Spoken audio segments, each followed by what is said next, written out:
자, 한번 돌아가면서 나눠볼까요? 요한복음 14장 22절에서 26절.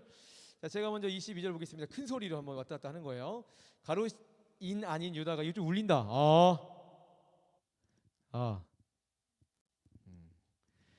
가룟인 아닌 유다가 이르되 주여 어찌하여 자기를 우리에게는 나타내시고 세상에는 아니하려 하시나이까. 23절 시작. 예수께서 대답하여 이르시되 사람이 나를 사랑하면 내 말을 지키리니 내 아버지께서 그를 사랑할 것이요 우리가 그에게 가서 거처를 그와 함께 하리라. 나를 사랑하지 아니하는 자는 내 말을 지키지 아니하나니 너희가 듣는 말은 내 말이 아니요 나를 보내신 아버지의 말씀이니라. 아직 너희와 함께 있어서 이 말을 너희에게 하였거니와 보혜사 곧 아버지께서 내 이름으로 보내실 성령 그가 너희에게 모든 것을 가르치고 내가 너희에게 말한 모든 것을 생각나게 하리라. 같이요. 평안을 너희에게 끼치노니 곧 나의 평안을 너희에게 주노라. 내가 너희에게 주는 것은 세상이 주는 것과 같지 아니하니라. 너희는 마음에 근심하지도 말고 두려워하지도 말라. 아멘. 작업들 인사하겠습니다. 반갑습니다. 반갑습니다. 좀 덥니? 문을 좀 열든지 에어컨을 좀 킬래? 조금 더운 것 같아, 그지? 에어컨을 좀 키든지. 에어컨을 조금 키긴 켜야 되지 않을까 싶은데. 여기 윤식아 여기 앞에는 에어컨을 좀 켜줄래? 여기 앞에 한 2개 정도는 에어컨을 켜고 문을 열어도 바깥을 또 열어야 돼가지고 잘 안 될 거야. 히터 키면 안 돼. 자, 이렇게 딱 시작할 때 보면은 그 느낌 아닌 느낌이라는 게 있거든. 오늘 팍 가라앉았는데 다시 한번 어깨를 돌리고 박수 3번 시작. 네, 오늘 오전에 중등부 갔다 왔는데 중등부가 원래 싸하거든요. 싸해 중등부는. 알아도 아는 척 안 하고. 그리고 찬양할 때 찬양 안 하고. 근데 오늘은 거의 중등부를 상회하는 부서에 내가 온 것 같은데. 요즘에 중간고사 공부하기 힘드니? 중간고사 시작했니?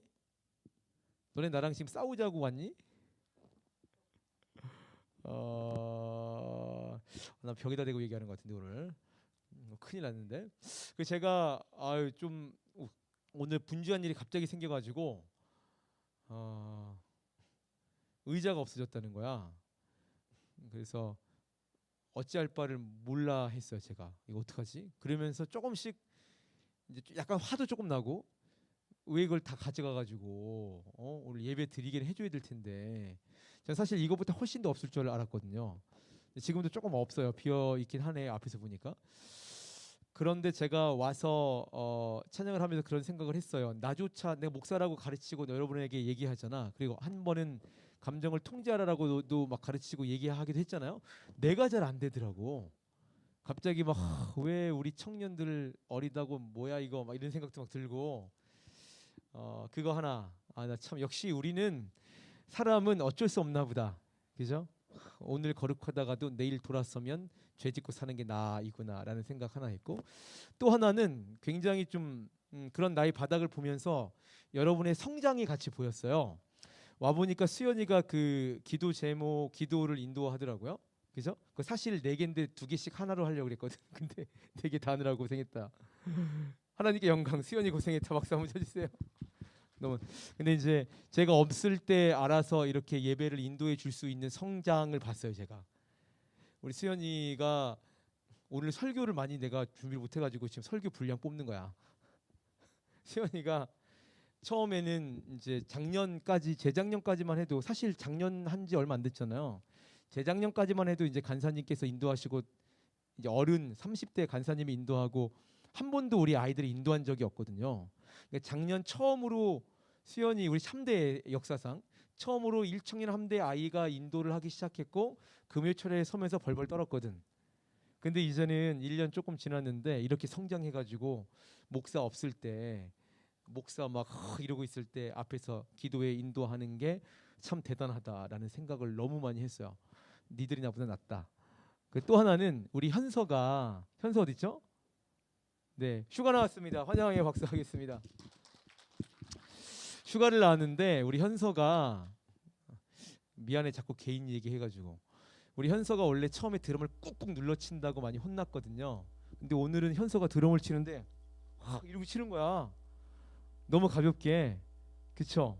또 그만큼 성장했고 그리고 우리 수민이가 이제 계속 반주하느라고 굉장히 애를 많이 쓰거든요. 독박 쓰지 뭐, 그지? 그런데 최근 느낀 게 손가락이 피아노 위에서 막 날아다녀, 그죠? 이걸 내가 보이는 내가 그거 항상 보는 거 모르지. 근데 일부러 이렇게 봐. 그럼 이렇게 하더라고.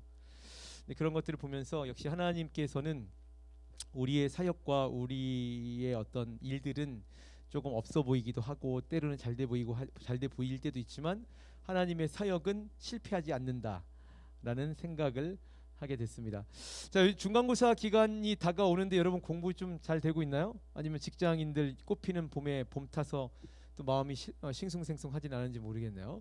자, 다시 한번 인사하겠습니다. 다시 한번 반갑습니다. 뭐 예수 잘 믿읍시다. 다시 한번 인사 준비 시작. 인사해 보세요. 반갑습니다. 자, 이제 중간고사 되니까 이제 한때 비었지만 펑펑 빈다 이제, 그지? 자, 그 다음 장 한번 넘겨보실래요? PPT. 내가 만일 대학의 총장이 된다면, 어떤 사람이 이런 얘기를 한 적이 있습니다. PPT. 내가 만약에 대학의 총장이 된다면 전공 불문하고 반드시 들어야 할 필수 과목 하나를 만들 것이다. 과목명은 당신의 눈을 잘 쓰는 법. How to use your eyes. 이런 과목을 하나 만들 것이다 라고 어떤 사람이 얘기했어요. 저기 사진에 박힌 사람 누굴까요? 되게 유명한 사람인데, 이 말은 보지 못하고 듣고 말하지도 못했던 헬렌 켈러라는 사람이 한 말입니다. 그 장애를 가졌어요. 말했지만 보지도 못하고 듣지도 못했던 사람이에요. 당연히 그러니까 말은 못하겠죠. 이런 장애를 헬렌 켈러는 가졌지만 누구보다 세상의 아름다움을 잘 알았습니다. 그런데 보고 들을 수 있는데도 세상이 아름답다는 것을 전혀 모르는 수많은 보통의 사람들에게 헬렌 켈러가 충격을 자꾸 받아요. 세상이 이렇게 아름다운데 보고도 그 아름다움의 진가를 모르는 보통의 사람들. 그리고는 이렇게 헬렌 켈러가 생각했습니다. 눈으로 볼 수 있다는 것이 오히려 많은 것을 보지 못하게 한다. 굉장히 많은 의미를 함축하고 있는 얘기잖아요. 눈으로 볼 수 있다는 것이 오히려 많은 것을 보지 못하게 한다. 단지 피상적으로 보는 것, 그 정보 전달의 개념은 어떤 사물이나 사람의 본질과 의미를 깨닫지 못하게 합니다. 다음 페이지 넘겨보시면 그 나태주 시인의 굉장히 유명한 시, 첫 번째 건 많이 아실 거고 두 번째도 들어보신 적이 있을 겁니다. 자세히 보아야 예쁘다. 자, 옆 친구를 한번 바라보겠습니다. 제가 읽어드릴게요. 자세히 봐야 예쁘다. 자세히 보십시오. 오래 보아야 사랑스럽다. 근데 왜 보기를 멈추지? 오래 보기 민망하죠. 우리는 그렇게 몰라. 옆 사람을 오래 볼 만한 친밀감이 없다는 거죠. 너도 그렇다. 맞습니까? 자, 풀꽃 2. 이름을 알고 나면 이웃이 되고, 색깔을 알고 나면 친구가 되고, 모양까지 알고 나면 연인이 된다. 이것은 비밀. 이라는 시도 있습니다. 제가 중등부 갔다 와서 그런가 봐. 비교적 친한 친구들과 뭐 대다수가 옆자리에 앉으셨을 텐데, 여러분은 여러분의 친구를 그렇다면 얼마나 잘 알고 계십니까? 그리고 이 공동체 안에 옆자리에 앉은 다른 친구들은 또 얼마나 잘 알고 계십니까? 자세히 보고 오래 보고, 그래서 그의 이름을 알고 색을 알고, 그래서 모양까지 간파하셔서 깊이 그 사람과 친밀함을 유지하고 계십니까? 그 친구의 생일은 뭐죠? 좋아하는 음식은 뭘까요? 요즘 여러분이 너무나 가까이 친하다고 생각하는 그 친구의 고민은 무엇이고, 왜 그 친구는 요즘 학교를, 교회를, 그리고 다른 공동체의 모임에 나오지 않을까? 관심 없죠. 친할 때 필요할 때만 갖다 쓰는 게 친구니까. 요즘에는 한번 생각해 보세요. 어떤지. 수없이 만나고 대화했지만 그게 그저 피상적인 만남이었고, 그래서 상대의 단순한 정보 정도만 알고 있는 수준이라면 우리는 상대를 안다라고 할 수 없다는 거죠. 그러니까 오늘 한번 서로 얘기해 보세요. 내가 정말 그 친한 친구를 얼마나 알고 있는지, 정말 친구의 역할을 뽑아내려고만 하지 말고 내가 하고 있는지를 생각해 보십시오. 자, 오늘 우리가 함께 나눌 말씀은 예수님께서 제자들을 가르치는 장면을 그리고 있습니다. 요거 가르치시고 조금 있으면 십자가에 못 박혀 죽으시는 거예요. 그러니까 굉장히 분위기가 삼엄했겠죠. 오늘은 이것을 두 가지로 빨리 한번 살펴보도록 하겠습니다. 첫째, 신앙, 우리의 믿음은 예수님을 제대로 아는 데서 시작된다. 신앙은 예수님을 제대로 알아야 시작할 수 있는 거다. 예수님 제대로 아시는지 모르겠어요. 신앙생활 하시는데. 여러분이 이 세상에서 가장 믿고 신뢰하는 사람은 누구입니까? 연애하는 그와 그녀일까요?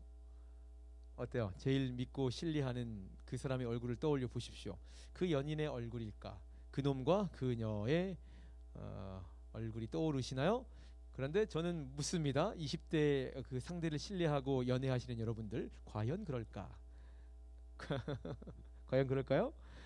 여러분의 연애의 유통기한 언제일까요? 저도 궁금합니다. 여러분 나중에 결혼할 때 옆에 누가 있는지. 그 시대가 밖에서 일반화할 수는 없지만 대다수는 뭐 이런 거겠죠. 아빠와 엄마가 가장 그나마 신뢰할 수 있는 사람이겠죠. 그리고 둘 중에 하나를 고르라면 보통 엄마를 가장 신뢰하실 겁니다. 그리고 그 엄마를 가장 신뢰하는 시기는 보통 아주 어릴 때. 제 딸아이를 보면 초등학교 들어가기 조금 전까지 아마 가장 신뢰하지 않을까 그런 생각을 합니다. 그 어릴 때는 엄마가 모든 것을 할 수 있는 천하무적, 뭐 원더우먼, 뭐 그 정도로 보이겠죠. 세상에서 가장 큰 사람이 엄마 아빠였잖아요. 그런데 한번 잘 생각해 보세요. 왜 그 어린 아이는 그렇게 엄마를 믿고 신뢰할까? 태어나자마자 엄마는 아이를 안고 밤이고 낮이고 수개월 젖 먹이고 품에 재우고 똥기저귀 갈아주고 헌신합니다. 여러분 그냥 크지 않았어요. 엄마의 엄청난 헌신이 있어서 이렇게 크게 된 거죠. 그래서 아이를 키우는 엄마들 손목을 보면 아대를 많이 하는 거 보셨어요? 유치원 선생님들 그런 거 보셨을지 모르겠는데 아대를 많이 해요. 왜냐하면 하도 안고 있으니까 손목이 다 나가거든. 아대를 많이 합니다. 그리고 제 아내는 아직도 조금 그런데 여기 뒷목이 이렇게 살짝 굽었어요. 왜냐하면 젖을 먹였거든. 항상 구겨가지고 이렇게 앉다 보니까 지금도 목이 살짝 굽어 있어서 물리치료를 받아야 될 수준이에요. 굉장히 힘들죠. 그렇게 아이하고 수개월 몸을 다 상하면서까지 수년간 함께 보내고 나니 이게 되게 중요한 거죠. 함께 아이를 위해 헌신하는 그런 시간이 있다 보니 아이들이 느끼는 거죠. 나를 안고 있는 이 여자가 내가 온전히 믿을 수 있는 존재, 엄마라는 것을 그 시간을 통해 알고 깨닫게 되는 것입니다. 그 과정이 없이는 그저 아이를 낳은 생모라는 이유로 아이의 신뢰를 절대로 얻을 수 없습니다. 동의하십니까? 맞죠? 중요한 것은 함께 보내는 시간, 그리고 그를 통해 얻는 엄마라는 대상에 대한 깨달음입니다. 엄마에 대한 어린 아이들의 믿음은 아이와 엄마가 함께하는 시간에 절대적으로 비례하는 거죠. 뭘 알아야 믿을 수 있는 거죠. 그렇죠? 자, 마태복음 19장 14절에 예수께서 이르시되 어린 아이들을 용납하고 내게 오는 것을 금하지 말라. 천국이 이런 사람의 것이니라 하시고. 자, 예수님은 여러분이 뭐 성경을 많이 다 보셔서 아시겠지만 우리에게 어린 아이와 같은 믿음을 요구하셨습니다. 어린 아이와 같은 믿음은 우리에게 하나님이 정말로 원더우먼 슈퍼맨이 되는 것입니다. 존재론적으로 온전히 완전히 전혀 타협 없이 하나님이 나와 함께 계시면 모든 것이 가능하고 모든 것으로부터 안전하고 행복한 아이와 같은 상태의 믿음인 거죠. 그것이 진짜 제자의 믿음입니다. 자, 그리고 그런 믿음은 똑같습니다.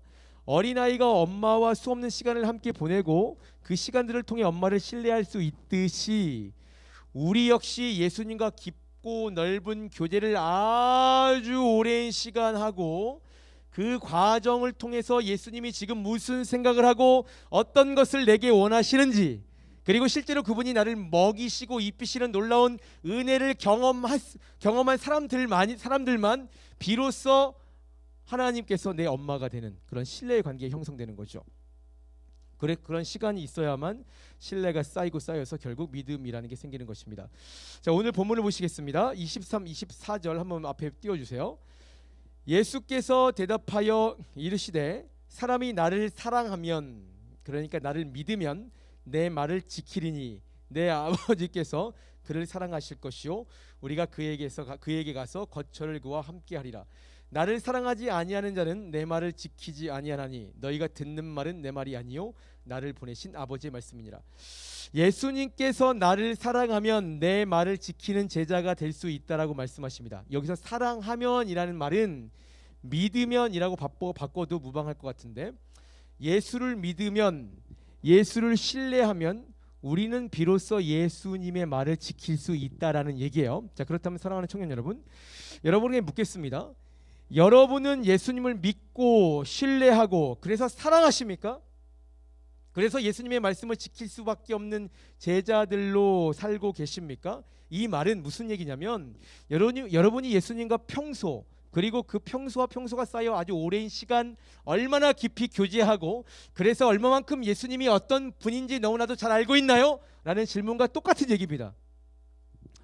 우리는 교회 공동체라는 이름으로 이곳에 함께 모였죠. 이 시간에 여러분은 찬양에, 말씀과 기도에 얼마나 집중해서 간절히 예수님을 알기로 작정하셨고 노력하고 계십니까? 우리가 교회 밖에서도 자주 친구들과 만나잖아요. 특별히 이 안에서는 아주 지금 친해진 분들도 있는 줄로 제가 알고 있습니다. 너무나 감사하고 좋은 일이잖아요. 그런데 한편 그 교제들 속에서 얼마나 예수님에 대한 대화가 나오고 예수님에 대한 생각들이 공유되십니까? 여러분은 예수님과 같은 공간과 같은 시간에 얼마나 함께 살아가십니까? 우리가 코로나가 조금씩 풀리고 있잖아요. 그래서 많은 사역들이 시작되고 있어요. 그런데 혹시 너무나 많은 일은 하는데, 그리고 많은 바깥에 뭐 아우팅 같은 그런 모임들이 있는데, 과연 그 속에 십자가 지신 예수가 얼마나 언급되는가? 십자가 지신 예수가 내 사역 가운데 얼마나 올려지는가? 합리적인 생각과 멋진 전략을 넘어서 그 속에 예수가 있어야 그게 사역인 거잖아요. 그게 공동체, 교회 모임인 거잖아요. 만약 내 사역에, 이 공동체에, 내 일상에 아무리 지금이 즐겁고 좋고 일이 되는 것 같아도 그 속에 예수가 없다면 결국 조만간 우리는 사역에 번아웃 될 것입니다. 아무리 이 공동체가 만나서 서로 친해져도 공허할 때가 올 것입니다. 조금만 서운해도 공동체가 둘로 셋으로 수없이 쪼개지게 될 것입니다. 이건 틀림없는 얘기예요. 코로나가 닥치면서 많은 친구들이 교회를 떠났습니다. 코로나가 가속시켰지만 사실 뭐 특히 이런 젊은 청년들 세대가 교회를 떠나는 현상은 꽤 오래 전부터 시작됐죠. 교회에 돌을 던지고 기독교를 개독교라고 욕하기도 합니다. 왜 그렇습니까? 교회가 고리타분하고 교회가 번쩍번쩍 네온 사인이 없고 재미가 없어서 그렇습니까? 그렇진 않죠. 오히려 더 옛날 부흥했던 시기에 더 고리타분했거든. 그렇지 않습니다. 절대로 아닙니다. 이 교회가 예수를 도무지 믿지 않기 때문입니다. 이 예수가 도무지 예수를 믿지 않기 때문입니다. 말은 너무나도 많이 하지만 실제로 예수님과 동행하고 예수님과 시간을 나누고 예수님과 교제하지 않기 때문입니다. 믿을래야 믿을 수가 없는 거죠. 뭐하러 교회 나오겠습니까? 교회는 교회다워야 됩니다. 세상과 다른 뭔가가 있어야 되는 거죠. 교회의 색깔이 짙게 날 때 세상 사람들은 교회를 찾습니다. 그것이 바로 우리 주 예수 그리스도인 줄 믿습니다. 굉장히 중요한 논리예요. 고린도전서 2장에 형제들아 내가 너희에게 나아가 하나님의 증거를 전할 때에 말과 지혜의 아름다운 것으로 아니하였나니 내가 너희 중에서 예수 그리스도와 그가 십자가에 못 박히신 것 외에는 아무것도 알지 아니하기로 작정하였습니다. 그렇다면 우리는 어떻게 예수님과 깊은 교제의 시간을 통해서 예수를 제대로 믿고 행할 수 있겠는가? 다른 게 없어요. 여러분 지난 한 주간 한번 돌이켜 보십시오. 자, 이번 한 주의 요행을 바라서 주일날 딱 한 번 와서 예배 드리면 마음이 평안해지고 할렐루야 하늘 문이 팍 열리길 대다수가 바라잖아요. 절대로 그런 일은 일어나지 않습니다. 여러분의 일상을 보십시오. 여러분 일상 가운데 예수에 대한 은혜를 사모하듯이 그 사모함을 위해 매일마다 예수님을 알기로 작정한 어떠한 노력이 있었는지 생각해 보십시오. 전혀 없는 사람들이 너무나 많잖아요. 그런데 어떻게 주일날 와서 은혜를 받아? 그런데 어떻게 주일날 와서 기도가 뻥 터지겠습니까? 그런 일은 일어나지 않아요. 말씀을 보셔야 됩니다. 함께하는 시간과 비례해서 믿음은 쌓이기 때문에. 주중에 얼마나 예수님과 함께 하셨어요? 예수님과 함께한 시간과 유튜브와 함께한 시간을 한번 비교해봐. 어느 시간에 누구와 더 많이 동행하셨습니까? 그것이 여러분의 신이에요. 하나님이 신이 아니라. 믿음이 생길 수가 없지. 유튜브가 믿어지지 하나님이 믿어지겠습니까? 절대로 그런 일이 일어나지 않습니다. 그래서 무엇보다 예수를 사랑해서 예수를 믿어서 하나님의 계명을 지키는 제자로 살려면 말씀을 먼저 보셔야 됩니다. 계속해서 예수님과 동행하는 가장 기본적인 행위, 말씀 보기. 그래서 우리가 큐티 하는 거잖아요. 큐티.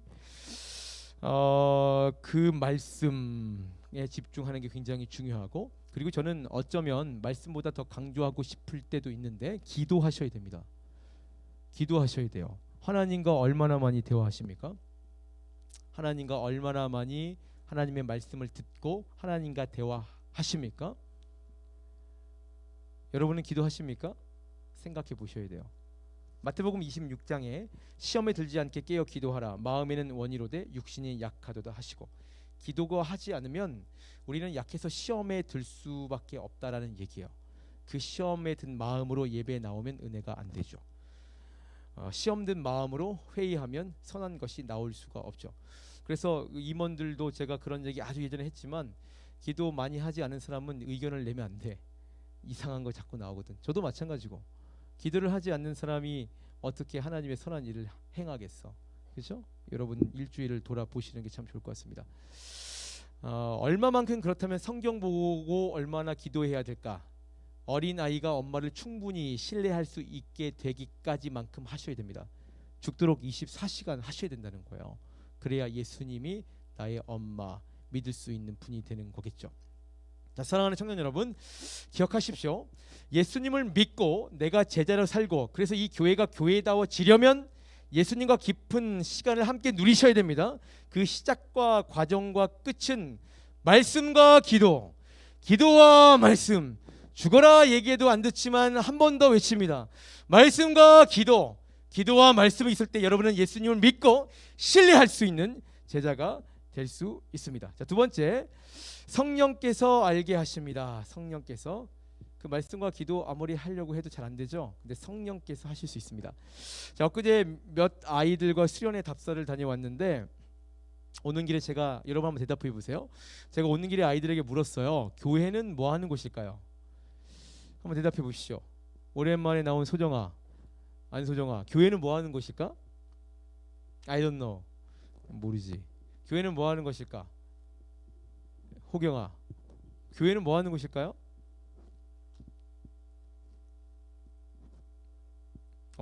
그래요. 교회는 뭐 하는 곳일까? 교회는 뭐 하는 것일까요? 라고 물었을 때 두 친구가 예배를 드리는 곳입니다 라고 했어요. 굉장히 정답이죠? 교회는 예배를 드리는 곳이다. 맞습니다. 교회는 사도들의 가르침, 성령의 임재, 기도가 일어나는 곳이 교회죠. 성도들은 모두가 거룩하고 거룩해야 됩니다. 그게 예수님께서 교회를 만드신 목적이죠.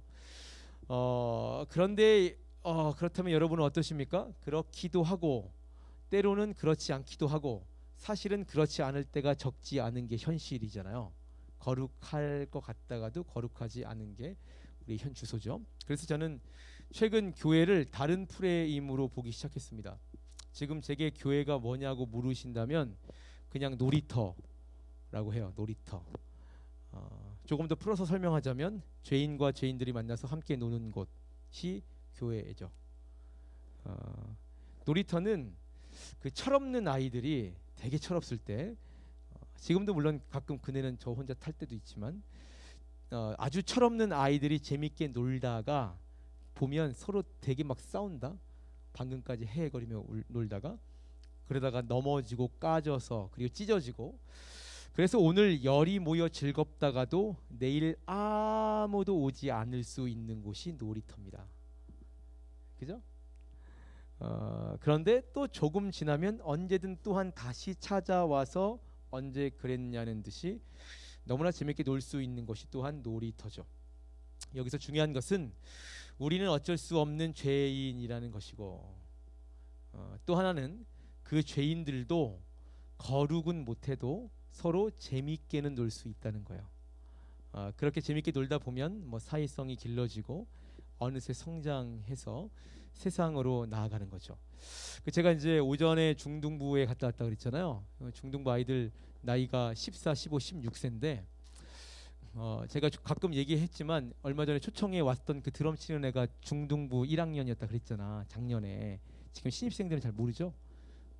지금 제가 첫 사역을 했을 때 28살 때, 지금 벌써 15년 전이잖아요.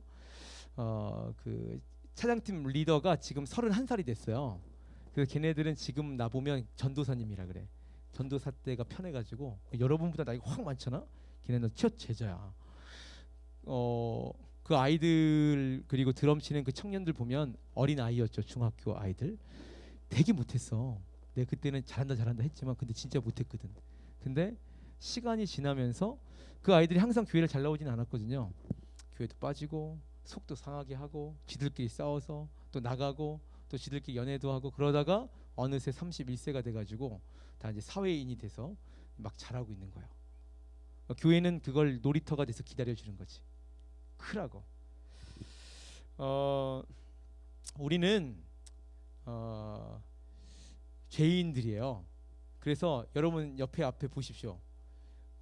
그 앞에 있는 여러분들에게 선한 것이 절대 나올 수 없어. 그래서 그냥 그렇게 긍정적인 의미에서 서로 포기하고 인정하고 살면 교회가 조금 더 아름다울 수 있습니다. 그리고 그냥 잘 노시면 됩니다. 제가 목사가 돼서 여기 설 수 있는 이유는 예수님께서 나를 위해 죽으시고 살아나셨고 나를 부르셨기 때문이죠. 그리고 여러분이 그런 저를 그래도 목사라고 인정해주고 이해해줘서 1청년 함대 목사로 제가 지금 살고 있는 거예요. 여러분들도 지금 뭐 이렇게 있지만 항상 20대 초반은 아니잖아요. 제가 50대 되면 여러분은 또 이제 30대가 되어 있겠죠. 자라가는 곳이 그냥 교회예요. 특별히 거룩하지 않아요. 제가 특별히 도덕적으로 거룩하고 특출나게 잘나서 이 자리에 서 있는 게 아니죠. 저는 어제도 죄인이었고 오늘도 여전히 죄성에 몸부림치는 죄인일 뿐입니다. 그래서 나한테 뭐 상처받은 우리 청년 함대원들도 있어요. 분명히. 그렇죠. 나를 싫어하는 애들도 있고 난 죄인이니까 나의 최선이었지만 그게 그에게는 최악이었을 수도 있는 거죠. 어쩔 수가 없어요. 우리는 죄인이야. 포기하시면 돼요. 그리고 그건 여러분도 마찬가지입니다. 우리가 아무리 심플 라이프 포 지저스라고 외쳐도 우리는 우리 삶에서 예수처럼 살아내지 절대로 못합니다. 오늘 기도하다가도 내일 넘어지고 낭망해서 스스로의 처지를 한탄하죠. 우리가 애를 써야 되지만 그렇다고 그걸 너무 어려워하고 힘들어하고 스스로 몰아붙일 필요는 없습니다. 여러분은 죄인이에요. 그냥 죄인. 지금 조금 죄인 아닌 것 같은 탈을 쓰고 있는 위선적인 죄인이죠. 우리가 다 그렇게 모여 있는 거예요. 누가복음 5장 29절에 보면 레위가 예수를 위하여 자기 집에서 큰 잔치를 하니 세리와 다른 사람이 많이 함께 앉아 있는지라 바리새인과 그들의 서기관들이 그 제자들을 비방하여 이르되 너희가 어찌하여 세리와 죄인과 함께 먹고 마시느냐. 예수께서 대답하여 이르시되 건강한 자에게는 의사가 쓸데없고 병든 자에게라야 쓸데있나니 내가 의인을 부르러 온 것이 아니요 죄인을 불러 회개시키러 왔노라. 여러분이 그런 사람들이니까 예수님이 오신 거죠.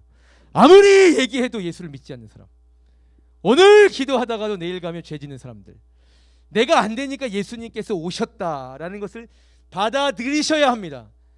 안 되는 나, 절대로 의인으로 살 수 없는 나를 부정하면 예수님을 부정하는 꼴이 될 수 있습니다. 그랬던 사람들이 바리새인들이죠. 너 하나님 믿으니까 도덕적이어야 돼. 그런 식으로 살아? 나가! 자기를 몰아붙이고 거룩 외치다가 결국 그런 의가 자기를 죽이고 예수를 죽여버린 거죠. 오늘 본문 말씀 23절에 예수께서 대답하여 이르시되 사람이 나를 사랑하면 내 말을 지키리니 내 아버지께서 그를 사랑하실 것이요 우리가 그에게 가서 거처를 그와 함께 하리라. 내 말을 지키는 근거가 무엇입니까? 내 힘으로 할 수 있으니까 버티고 지켜내라가 아니라 오늘 말씀에서 나를 사랑하면 예수를 믿으면 그제서야 우리는 예수님의 말을 지킬 수 있는 사람이 되는 것입니다. 여기서의 초점은 내 말을 지킨다, 예수의 말을 지키는 사람, 그 사람이 제자다가 아니라 나를 사랑하면 지킬 수 있다. 나를 사랑하라, 나를 믿으라가 초점이에요. 나를 믿으라. 그럼 다 되는 거죠. 왜 우리가 해서 예수님의 의에 달하려고 해요? 그건 종교인이죠. 나를 믿으면 되는 거예요. 근데 여러분 예수를 믿느냐가 문제겠죠. 얼마나 예수님과 함께하는가 또 문제겠죠. 고린도전서 그리고 이런 것은 사실은 성령께서 우리에게 임해야 비로소 가능한 것입니다. 고린도전서 12장에 그러므로 내가 너에게 알리노니 하나님의 영으로 말하는 자는 누구든지 예수를 저주할 자라 하지 아니하고 또 성령으로 아니하고는 누구든지 예수를 주시라 할 수 없느니라. 성령이 임했을 때 우리는 예수를 믿을 수 있습니다. 내가 2년 내내 말하는 거죠. 성령이 우리에게 임했을 때 우리는 예수를 믿을 수 있습니다. 성령이 내 속에 거했을 때 우리는 예수를 사랑할 수 있습니다. 그러면 되는 거죠. 그게 모든 것의 열쇠입니다. 앞서 제가 우리 예수님을 알기 위해서는 말씀과 기도가 너무나 중요하다고 말씀드렸잖아요. 그런데 오늘 또 보면 이 말씀을 한번 들어보십시오. 에베소서 6장에 모든 기도와 간구를 하되 항상 성령 안에서 기도하고 이를 위하여 깨어 구하기를 항상 힘쓰며 여러 성도를 위하여 구하라. 기도 역시 우리가 할 수 있는 것이 아닙니다. 항상 성령 안에서 기도할 때 우리는 깨어 구하기를 항상 힘쓸 수 있다라고 얘기하고 있잖아요. 그리고 오늘 본문도 한번 보십시오. 26절에 보혜사 곧 아버지께서 내 이름으로 보내실 성령 그가 너희에게 모든 것을 가르치고 내가 너희에게 말한 모든 것을 생각나게 하리라. 성령이 우리에게 임해야 우리는 예수님이 가르치신 모든 성경의 말씀을 알고 깨닫고 행할 수 있는 것입니다. 내가 하는 것이 아니라 성령님이 하는 것이죠. 내가 하는 것이 아니라 성령님이 하시는 것이죠. 내가 공동체의 분위기를 좋게 만들려고 하면 여러분의 수에 넘어가서 여러분이 망하는 거예요. 성령께서 임하실 때 공동체에 은혜가 있고 성령의 은혜가 임했을 때에 각 목장에 활기가 있고 성령이 우리 이 공동체 가운데 활발하게 운행하실 때에 여러분이 예수의 제자가 될 수 있다. 그 원리를 여러분들이 잘 알았으면 좋겠습니다. 그리고 성령은 하나님께서 주권적으로 주시지만 또 우리가 구할 때 받을 수 있습니다. 누가복음 11장에 내가 또 너희에게 이르노니 구하라 그러면 너희에게 주실 것이요 찾으라 그리면 찾아낼 것이요 문을 두드리라 그러면 너희에게 열릴 것이니 너희가 악할지라도 좋은 것을 자식에게 줄 알거든 하물며 너희 하늘 아버지께서 구하는 자에게 성령을 주시지 않겠느냐 하시니라. 내 원고에 여기서 끝나. 근데 어떡하지? 여기서 끝나. 완성이 안 된 걸 가져왔어. 자, 사랑하는 청년 여러분, 제가 오늘 굉장히 원론적인 얘기를 계속했잖아요. 우리는 예수를 믿는다라는 걸 잘 알고 계셔야 돼요. 자, 우리는 친구 만나러 오고 좋아요. 좋은 모임을 하는 거 좋죠. 근데 첫 번째 제일 중요한 게 예수를 만나러 온다. 그 예수를 만날 수 있는 그 예수를 정말 믿을 수 있는 가장 중요한 방식은 말씀과 기도라고 제가 처음 대지에 말씀드렸죠. 그러니까 말씀과 기도 없이 여러분들이 예수를 만난다는 것은 불가능한 일이고 평소에 말씀과 기도 없이 여러분들이 주일 예배 가운데 은혜 받을 수 있겠다라는 얘기는 너무나 염치 없는 얘기죠. 제가 그 손톱에 낀 때 말씀드렸잖아요. 손톱에 낀 때는 매일 벗기면 금방 벗겨지는데 나중에 몰아서 벗기려면 죽어도 벗겨지지 잘 안 벗겨져요. 그 단순한 그 생활 원리를 알면서도 영적인 원리에는 적용을 잘 못하는 나약함들이 있죠, 우리에게. 여러분들 매일마다 성령의 은혜 그리고 하나님의 말씀 그리고 기도와 찬양에 전무하시는 게 되게 중요해요. 예수를 잘 믿을 수 있는 게 첫 번째 방법이고 또 하나는 그렇게 제가 그런 것들을 많이 강조하잖아요. 또 하나는 여러분들이 또한 인정해야 될 것이 동전의 양면이에요. 우리는 예수님의 은혜 가운데 거할 수 없는 죄인이라는 사실을 여러분들이 또한 인정하셔야 됩니다. 제가 오늘 아침에 중등부 설교를 싹 하고 왔어요. 잘 은혜롭게 하고 왔는데 의자가 없다라는 그 사실 하나에 갑자기 마음이 요동이 치면서 막 설교도 이상한 거 가져오고 시간도 막 자각을 못하고 그거 쫓아다니느라고 못하고 제 이렇게 올라왔잖아요. 그러니까 나는 죄인이 어쩔 수 없는 죄인인 거죠. 그 작은 하나에 막 모든 것들이 뒤집힐 수 있는 예배까지 막 침범 당할 수 있는 죄인인 거죠.